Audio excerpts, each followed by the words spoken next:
Hello everyone, एक बार फिर स्वागत है आप सभी का अपने यूट्यूब चैनल पर। तो फ्रेंड, जैसा कि आप थंबनेल पे देख ही चुके हो, आज हम डिस्कस करेंगे इंडियन जीके के कुछ इंपॉर्टेंट क्वेश्चन जो मैंने आपको आगामी एचपीयू बीएड एंट्रांस 2023 के एग्ज़ाम में ये क्वेश्चंस आपको काफ़ी हेल्पफुल साबित होंगे।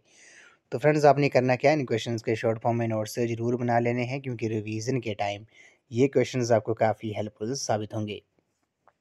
तो फ्रेंड्स, अगर आप H P U B Ed entrance 2023 की तैयारी कर रहे हो, तो इसके लिए मैंने एक अलग से प्लेलिस्ट बनाई है, जिसका जो लिंक है वो मैंने डिस्क्रिप्शन बॉक्स में दे दिया है। आप वहां पर जाकर वीडियोस देख सकते हो। वहां पर आपको H P U B Ed entrance के रिलेटेड 90+ वीडियोज़ आपको देखने को मिलेंगी। सभी सेक्शंस की वीडियोज़ आपको वहाँ देखने को मिलेंगी। तो आपने वीडियो के अंत तक बने रहना है। अगर आप चैनल पे पहली बार विजिट कर रहे हो, तो चैनल को सब्सक्राइब भी जरूर कर दें और बेल आइकन प्रेस करना ना भूलें, ताकि मेरे आने वाले हर वीडियो की नोटिफिकेशन आपके पास सबसे पहले पहुंचे। तो फ्रेंड्स, आप मुझे इंस्टाग्राम पर भी फॉलो कर सकते हो। इंस्टाग्राम आईडी का जो लिंक है वो मैंने डिस्क्रिप्शन बॉक्स में दे दिया है। तो फ्रेंड्स, वीडियो को शुरू करते हैं। क्वेश्चन नंबर फर्स्ट में बोला गया कि पृथ्वी की सतह का कितना भाग जल से ढका हुआ है। तो how much area of the earth surface is covered with water. तो मोस्ट इम्पोर्टेंट क्वेश्चन है। तो पृथ्वी की सतह का जो 3/4 भाग जो है, 3/4 भाग जो है वो जल से ढका हुआ है। तो ऑप्शन नंबर सी इस क्वेश्चन का करेक्ट आंसर है। पृथ्वी की सतह का 3/4 भाग जो है वो जल से ढका हुआ है। तो ऑप्शन नंबर सी इस क्वेश्चन का करेक्ट आंसर हो जाएगा। और आपको पता है, अर्थ को ब्लू प्लैनेट भी कहा जाता है, नीला ग्रह भी कहा जाता है। क्यों कहा जाता है? क्योंकि इसमें पृथ्वी पर जल की जो है वो अधिक जल है। जो जल की मात्रा है वो अधिकतम है, जिस कारण पृथ्वी को ब्लू प्लैनेट या नीला ग्रह कहा जाता है। तो ऑप्शन नंबर सी जो है इस क्वेश्चन का करेक्ट आंसर है। अगले प्रश्न में चलते हैं। क्वेश्चन नंबर 32 में बोला गया कि विश्व के सबसे बड़े रेगिस्तान का नाम बताइए। Which is the largest desert in the world. तो विश्व का जो सबसे बड़ा रेगिस्तान है वो कौन सा है? तो वो आपको पता है, सहारा मरुस्थल जो है, सहारा डेजर्ट जो है, वो विश्व का सबसे बड़ा रेगिस्तान है। तो ऑप्शन नंबर ए इस क्वेश्चन का करेक्ट आंसर है। अगले प्रश्न में चलते हैं। मानचित्र में पानी को दर्शाने के लिए किस रंग का प्रयोग किया जाता है? Which colour is used to show water on map. तो मानचित्र में पानी को दर्शाने के लिए किस रंग का प्रयोग किया जाता है? तो नीला जो है इस क्वेश्चन का राइट आंसर है। ब्लू कलर का यूज़ किया जाता है मानचित्र में, मैप में वाटर को दर्शाने के लिए। तो ऑप्शन नंबर बी इस क्वेश्चन का राइट आंसर है। नेक्स्ट क्वेश्चन पे चलते हैं। माउंट एवरेस्ट पर चढ़ने वाली पहली भारतीय महिला का नाम बताइए। Who was the first Indian women to claim the Mount Everest. तो माउंट एवरेस्ट पर चढ़ने वाली जो प्रथम पहली भारतीय महिला जो थी वो कौन थी? वो बछेंद्री पाल थी। ऑप्शन नंबर ए इस क्वेश्चन का करेक्ट आंसर है। नेक्स्ट क्वेश्चन में चलते हैं। इसमें बोला गया कि सुंदरलाल बहुगुणा ने कौन सा आंदोलन शुरू किया था? Which movement was started by the Sundarlal Bahuguna. Most important question है। तो फ्रेंड्स, इस क्वेश्चन का जो करेक्ट आंसर है वो आपका ऑप्शन नंबर सी है। चिपको आंदोलन जो है इस क्वेश्चन का राइट आंसर है। चिपको मूवमेंट जो था वो कब हुआ था? 1973 में हुआ था। ये आपको आपने नोट डाउन कर लेना है। किस स्टेट में हुआ था? ये उत्तराखंड स्टेट में हुआ था जब ये आंदोलन हुआ था। तब उत्तराखंड जो स्टेट थी वो उत्तर प्रदेश यूपी का हिस्सा हुआ करता था। ये आपको पता है, ये आपने याद रखना है। 1973 में हुआ था। सुंदरलाल बहुगुणा ने चिपको आंदोलन जो था वो शुरू किया था। अब चिपको आंदोलन जो है इसका नाम क्या था? क्यों किया गया था ये आंदोलन आंदोलन तो आपने इतना याद रखना है कि वनों की कटाई को रोकने के लिए चिपको आंदोलन शुरू किया गया था। जब मान लो उस टाइम क्या होता था, चिपको आंदोलन के इसमें वनों की कटाई की जाती थी, तो जो लोग थे, जो आंदोलन में जिन्होंने हिस्सा लिया था, वो पेड़ों से चिपक जाते थे। और पेड़ों को जब पेड़ों को काटते थे, तो वो क्या करते थे, वो पेड़ों के साथ चिपक जाते थे, जिस कारण इसका नाम चिपको आंदोलन पड़ा। सुंदरलाल बहुगुणा ने यह आंदोलन शुरू किया था। उत्तराखंड स्टेट में हुआ था ये, तब ये यूपी का हिस्सा हुआ करती थी। या ये कुछ की पॉइंट है जो आपने याद रखने हैं। अगले प्रश्न में चलते हैं। कॉफ़ी का जो मुख्य उत्पादक देश है वो कौन सा है? Main coffee producer countries. तो कॉफ़ी का जो मुख्य उत्पादक देश है वो कौन सा है? ब्राज़ील है। ऑप्शन नंबर सी इस क्वेश्चन का करेक्ट आंसर है। ये विश्व का सबसे बड़ा कॉफ़ी का मुख्य उत्पादक देश है।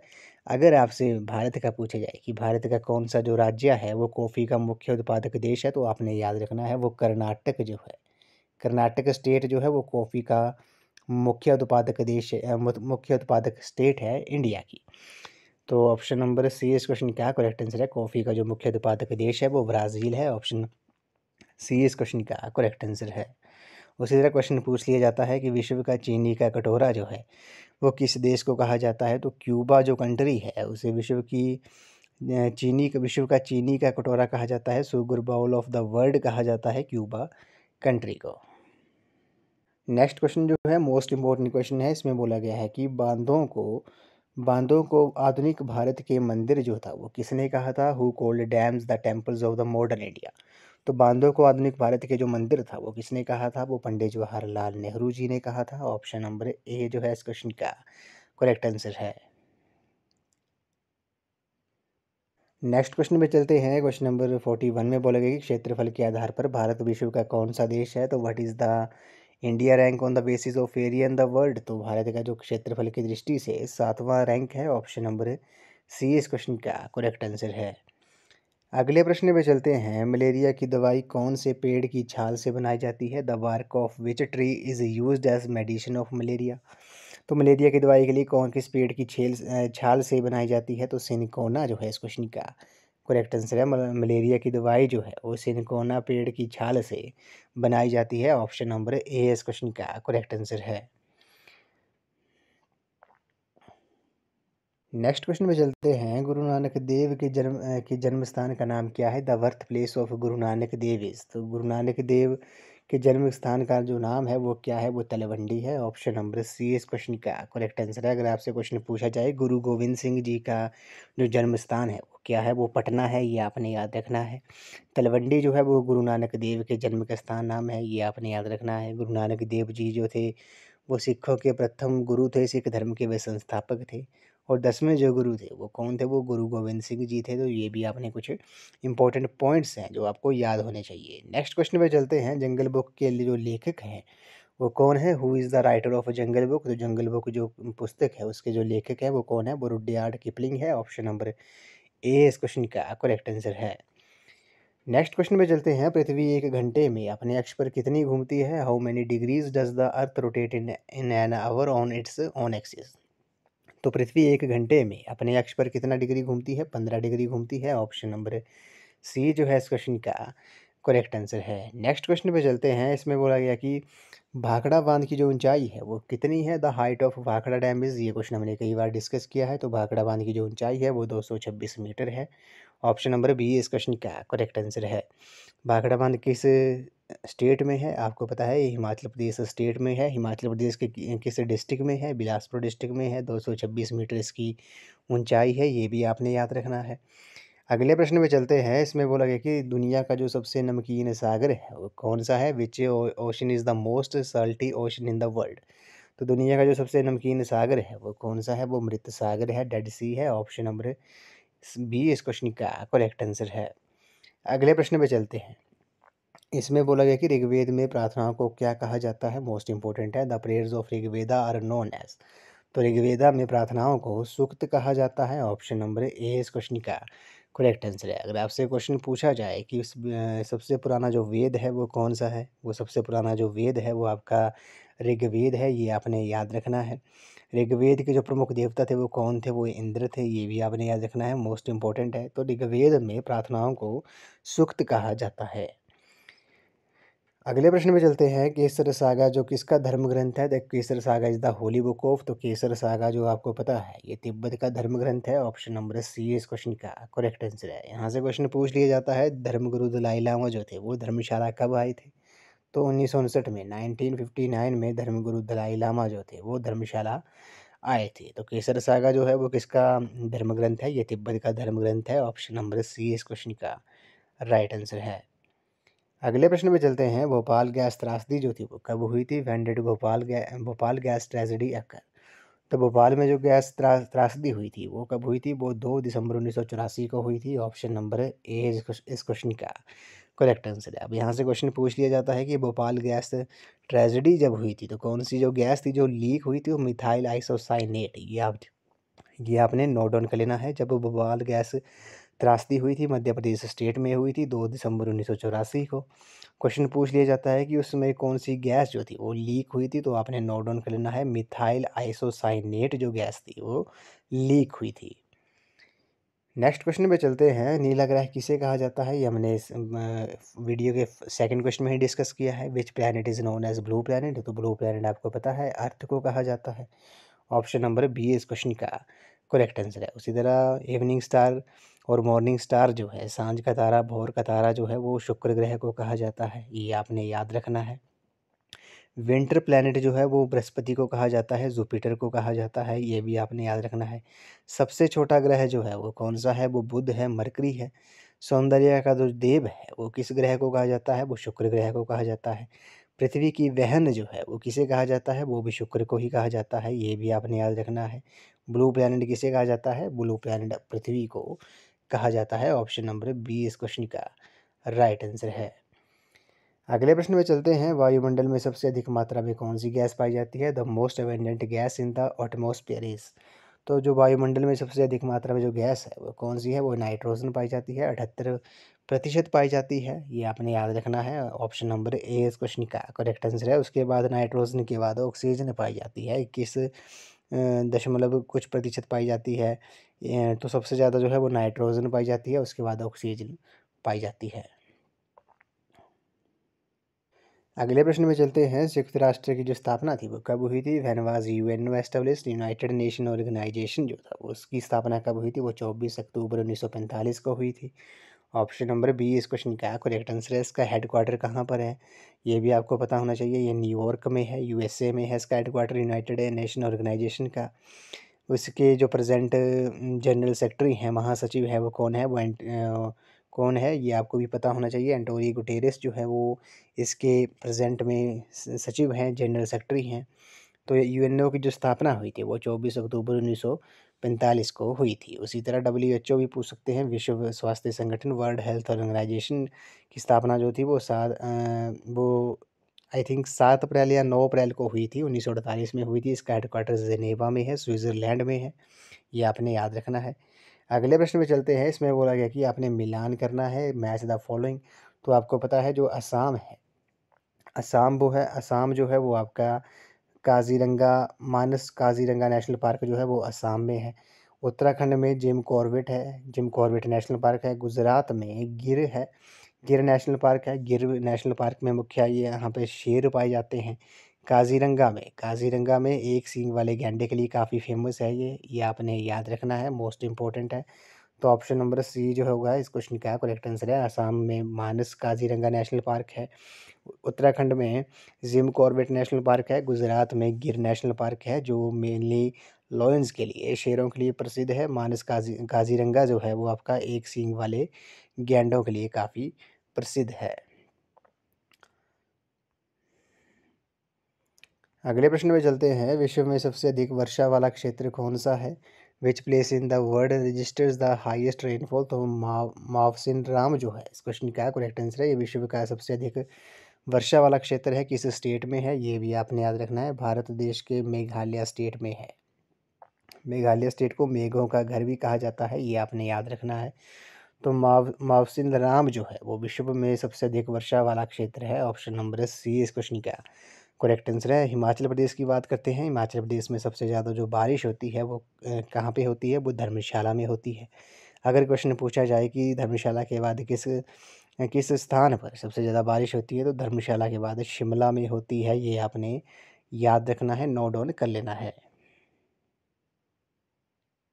अगले प्रश्न में चलते हैं। संविधान के किस अनुच्छेद की अनुरूपता से राष्ट्रपति को पद से निष्कासित किया जा सकता है, the removal of president from office is to be accordance with article of the constitution. तो ये आपने याद रखना है, संविधान के अनुच्छेद 61 की अनुरूपता से राष्ट्रपति को पद से निष्कासित किया जा सकता है, ये आपने याद रखना है। मोस्ट इंपॉर्टेंट आर्टिकल है 61, इससे प्रेसिडेंट को निष्कासित किया जा सकता है उसके पद से। अगर क्वेश्चन पूछा जाता है कि संविधान संशोधन जो है, कॉन्स्टिट्यूशन अमेंडेंट जो है वो किस आर्टिकल में किस आर्टिकल में बताया गया है, तो आर्टिकल 368 मोस्ट इम्पोर्टेंट है। आर्टिकल 368 जो है वो संविधान संशोधन से संबंधित है। तो इस क्वेश्चन का जो करेक्ट आंसर होगा, संविधान के अनुच्छेद 61 की अनुरूपता से राष्ट्रपति को पद से हटाया जा सकता है, निष्कासित किया जा सकता है। नेक्स्ट क्वेश्चन में चलते हैं। माई अनफॉरगेटेबल मेमोरीज के जो लेखक हैं वो कौन है? Who is the author of my unforgettable memories? तो माई अनफॉरगेटेबल मेमोरीज जो है पुस्तक है, उसका लेखक कौन है? वो ममता बनर्जी हैं। ऑप्शन नंबर बी इस क्वेश्चन का राइट आंसर है। ये पश्चिम बंगाल की, वेस्ट बंगाल की ये चीफ मिनिस्टर हैं, ये आपने याद रखना है। माई अनफॉरगेटेबल मेमोरीज जो पुस्तक है वो ममता बनर्जी द्वारा लिखी गई है। अगले प्रश्न में चलते हैं। भाई दो ना पाई निम्न में से किस आंदोलन का विस्तार था? भाई दो ना पाई movement was the extension of which movement? तो ये आपको पता है, सविनय अवज्ञा आंदोलन का सिविल डिसोबीडेंट मूवमेंट का ये विस्तार था, भाई दो ना पाई। तो ऑप्शन नंबर बी इस क्वेश्चन का राइट आंसर है। अगले प्रश्न में चलते हैं। हॉर्नबिल उत्सव जो है वो किस राज्य में मनाया जाता है? Hornbill festival is celebrated in, तो हॉर्नबिल जो फेस्टिवल है वो नागालैंड स्टेट में मनाया जाता है। ऑप्शन नंबर बी इस क्वेश्चन का राइट आंसर है। ऑप्शन बी इस क्वेश्चन का करेक्ट आंसर है। Naga hornbill festival is celebrated in Nagaland.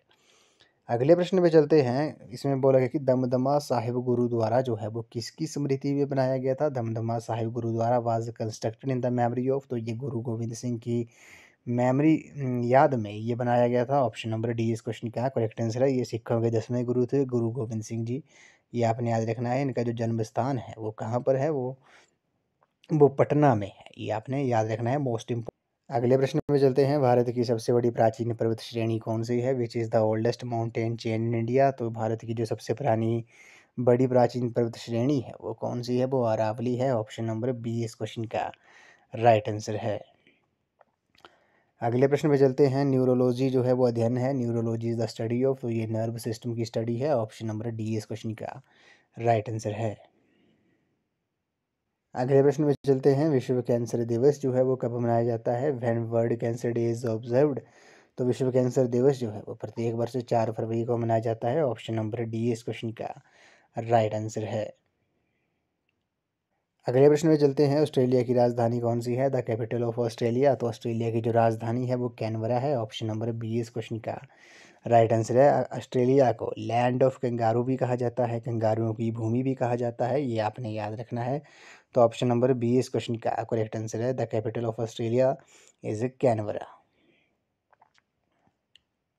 अब जो हम इम्पोर्टेंट टॉपिक डिस्कस करेंगे वो करेंगे सौर मंडल, कुछ महत्वपूर्ण तथ्य के बारे में, कुछ इंपॉर्टेंट फैक्ट्स के बारे में, क्योंकि यहाँ से 101% आप प्रीवियस ईयर के क्वेश्चन पेपर भी देख सकते हो, HPPED एंट्रांस के। वहाँ से सौर मंडल से तो क्वेश्चन पूछा ही जाता है। सोलर सिस्टम से 1 या 2 क्वेश्चन हर बार पूछे जाते हैं। तो इसको एक बार हम फिर डिस्कस कर लेते हैं। सबसे बड़ा ग्रह जो है, सबसे बड़ा ग्रह कौन सा है? बृहस्पति है। आपने याद रखना है। सबसे छोटा ग्रह जो है वो कौन सा है? वो बुध है। पृथ्वी का एकमात्र उपग्रह कौन सा है? चंद्रमा है। ये आपने याद रखना है। सूर्य से सबसे निकट ग्रह जो है वो कौन सा है? वो बुध है।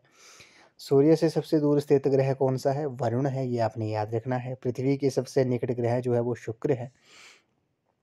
सबसे अधिक चमकीला ग्रह जो है वो भी आपका शुक्र है। सबसे अधिक चमकीला तारा जो है वो साइरस है। सबसे अधिक उपग्रहों वाला जो ग्रह है वो बृहस्पति है, जुपिटर है। सबसे अधिक ठंडा ग्रह जो है वो वरुण है। सबसे अधिक भारी ग्रह जो है वो बृहस्पति है। विंटर प्लैनेट जो है वो भी बृहस्पति को ही कहा जाता है। ये आपने याद रखना है। रात्रि में लाल दिखाई देने वाला जो ग्रह है वो कौन सा है? वो मंगल है। सौर मंडल का सबसे गर्म ग्रह जो है वो आपका गैनीमेड है। ये आपने याद रखना है। सौर मंडल का सबसे छोटा उपग्रह जो है वो डिमोस है।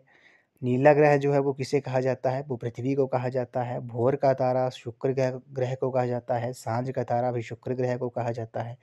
पृथ्वी की बहन जो है वो शुक्र ग्रह को कहा जाता है। सौंदर्य का देव जो है वो शुक्र ग्रह को कहा जाता है। ग्रीन प्लैनेट जो है वो अरुण को कहा जाता है। ये आपने याद रखना है। विशाल लाल धब्बे वाला जो ग्रह है वो बृहस्पति को कहा जाता है, जुपिटर को। और यहाँ से एक मोस्ट इम्पोर्टेंट क्वेश्चन है, पूछ लिया जाता है कि सबसे गर्म ग्रह, हॉटेस्ट प्लैनेट, ये आपने याद रखना है। हॉटेस्ट प्लैनेट जो है वो कौन सा है? मोस्ट इम्पोर्टेंट है वीनस जो है। वीनस जो है, शुक्र जो है वो सबसे गर्म ग्रह है। मोस्ट इम्पोर्टेंट क्वेश्चन है, कई बार एग्जाम में पूछा गया है। तो ऑप्शन हम विशाल लाल धब्बे वाला ग्रह कौन सा हो गया? बृहस्पति हो गया। हॉटेस्ट प्लैनेट जो है वो आपका वीनस हो गया। ये आपने याद रखना है। अगला जो है उसके बारे में हम नीति आयोग के बारे में बात कर लेते हैं। नीति आयोग का जो पूरा नाम है वो क्या है? वो national institution of for transforming India है, ये आपने याद रखना है। इसकी स्थापना जो थी वो 1 जनवरी 2015 को हुई थी। इसने प्लानिंग कमीशन योजना आयोग का स्थान लिया था। ये आयोग विकास प्रक्रिया में निर्देश तथा रणनीतिक परामर्श देता है। इसके जो प्रथम उपाध्यक्ष थे वो कौन थे? वो अरविंद पंगड़िया थे। ये आपने याद रखना है। नीति आयोग के जो प्रथम उपाध्यक्ष थे वो अरविंद पंगड़िया थे। और इसके जो अध्यक्ष होते हैं, चेयरमैन जो होते हैं, वो प्राइम मिनिस्टर होता है नीति आयोग का। तो ये आपने याद रखना है।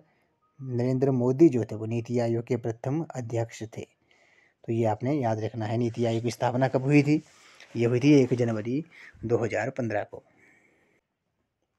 तो फ्रेंड्स, आज की इस वीडियो में बस इतना ही। आज हमने जीके के क्वेश्चन, कुछ इंपॉर्टेंट क्वेश्चन डिस्कस किए, जो mainly polity, geography, history, economics, सभी सेक्शंस की जो वीडियोस थी सभी। जैसे जीके में जो आता है, इंडियन जीके में मेनली पॉलिटी, जियोग्राफी, हिस्ट्री और इकोनॉमिक्स की हमने इंपॉर्टेंट क्वेश्चन डिस्कस किए, जो प्रीवियस एचपी कम्पिटिटिव एग्जाम में क्वेश्चन पूछे गए थे। तो फ्रेंड्स, आई होप आपको ये वीडियो पसंद आई होगी। तो वीडियो को लाइक, शेयर एंड कमेंट जरूर कर दें और बेल आइकन प्रेस करना ना भूलें, ताकि मेरी आने वाली हर वीडियो की नोटिफिकेशन आपके पास से सबसे पहले पहुंचे। अगर आप HPUB एंट्रेंस 2023 की तैयारी कर रहे हो तो इसके लिए मैंने एक अलग से प्लेलिस्ट बनाई है, जिसका जो लिंक है वो मैंने डिस्क्रिप्शन बॉक्स में दे दिया है। आप वहाँ पर जाकर वीडियोस देख सकते हो।